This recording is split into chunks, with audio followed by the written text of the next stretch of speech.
नमस्कार सर। नमस्कार सर। अपना परिचय दीजिए। मेरा नाम श्याम सुंदर दास है। जी, कहाँ से रहने वाले हैं आप? जिला जयपुर, गांव पावटा, राजस्थान। अच्छा, अभी हम सतलुज आश्रम मुंडिका दिल्ली में आए हुए हैं।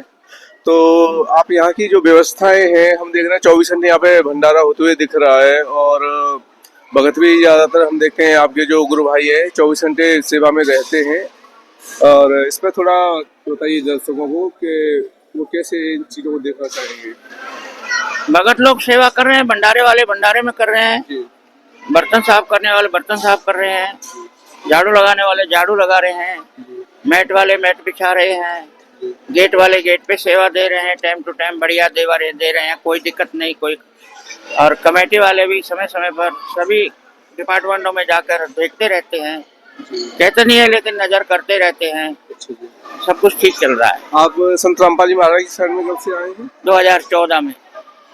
2014 से आपको काफी समय हो गया। आपको संत रामपाल जी महाराज से ऐसा क्या बेनिफिट मिला जो आप संत रामपाल जी महाराज की शरण में इतने लंबे समय से, जब उनका विरोध किया जाता है, हद से ज्यादातर देखा जाता है?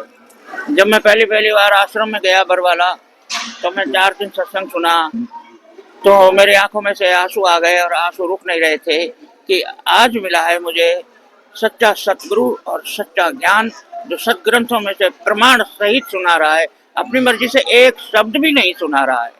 और मैं 20 साल तक राधा स्वामी पंथ में रहा। उन्होंने ये नहीं जाहिर कराया, ये नहीं बताया कि 33 करोड़ देवी देवता है, ब्रह्मा विष्णु महेश, दुर्गा है, काल निरंजन है, और भी कई हैं छोटे मोटे।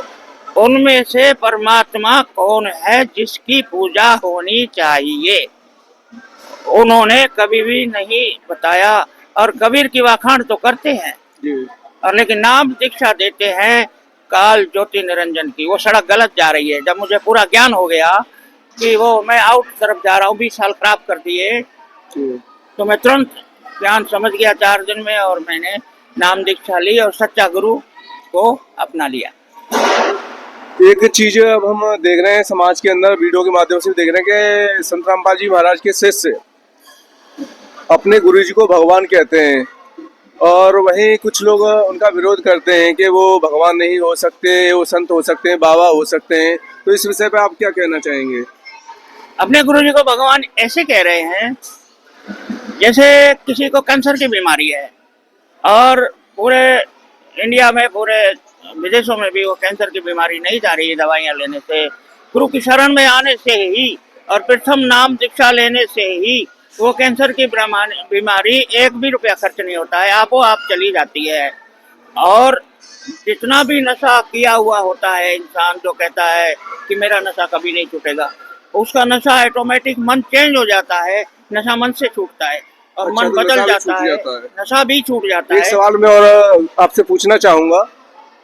आप जब कोई टीवी देखते हो तो वहाँ पे कुछ हीरो ऐड करते हैं, और गुटखा का, कोई किसी शराब का, यानी नशीली चीजों के ऐड करते हैं। और वहीं पे एक चीज हम और देख रहे हैं कि संत रामपाल जी महाराज अन्नपूर्णा मुहिम के द्वारा किसानों की मदद कर रहे हैं। और इस चीज में लगभग कोई भी नेता या फिर जो भी उद्योगपति हैं या फिर जो भी महात्मा हैं, संत हैं, वो इस चीज में सामने नहीं आ रहे। तो आप इस विषय में क्या कहना चाहेंगे? उनको क्यों नहीं आ रहे, उसको कारण क्या है?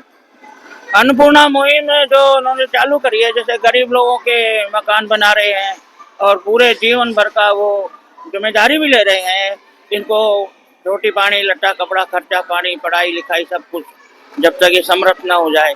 और अब ये हरियाणा में आपदा आ गई, कुदरती आपदा आ गई, तो वहाँ इन्होंने मदद करी। एन वक्त में जो मदद करे वो सच्चा मित्र होता है, सच्चा हितैषी होता है, भगवान ही होता है। वो एन वक्त पे जान जा रही है और जान बचाने वाला आ जाए। हमारा सवाल ये था, अन्य लोग क्यों नहीं मदद कर रहे हैं?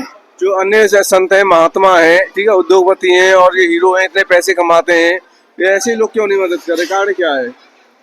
उनको एक तो ये जो झूठे धर्म गुरु बने बैठे हैं, एक ये बैठ करके उनके घर रुक रख के 2-2, 4-4 दिन उनके उल्टी सीधी बातें बता के उनको भड़काते हैं।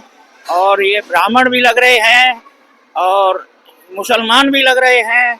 अब आप ये देखिए, कई लोग भड़काने में लगे हुए हैं, दुश्मनी कर रहे हैं, आर्य समाजी है और ये ये बजरंग मेरा सवाल आपका आपका ये है कि संत रामपाल जी महाराज अन्नपूर्णा मुहिम के द्वारा किसानों की, गरीबों की मदद कर रहे हैं, तो अन्य धर्मगुरु क्यों नहीं मदद कर रहे? जैसे कि आपके धीरेन्द्र शास्त्री जी, उन्होंने हिंदू राष्ट्र बनाने का बीड़ा उठाया है, पद यात्रा भी उन्होंने निकाली है, और मतलब इनको किसान के समक्ष जाकर के उनकी सहायता करनी चाहिए, तो ये लोग क्यों नहीं कर रहे हैं? हमें ये जानना चाहता हूँ आपसे। अन्य धर्म गुरु क्या है कि वो दान दक्षिणा लेते हैं तो भिखारी हैं, और भगवान बांटता है, किसी से कुछ लेता नहीं है।